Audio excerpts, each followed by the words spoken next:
And it's because writing things down doesn't stick. We all know that when the Spanish teacher writes that massive table on the whiteboard and then you write it in your notebook, and then we all know that when you close that notebook, it escapes your mind with it. You don't remember it. So why doesn't writing down stick? Like, why doesn't taking notes actually help you remember? It's because of something called the cone of learning, okay?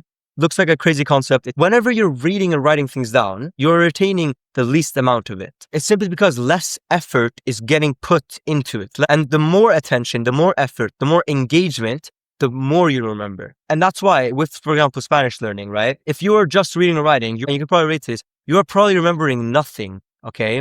And, that's probably why you don't remember much from your Spanish classes. Listening and seeing, meaning just observing, right? If you were to observe a conversation, you might remember a little more, right? That's why maybe listening to Spanish music or watching shows without understanding it might help more. What actually helps you remember is actually doing it yourself. It is engaging.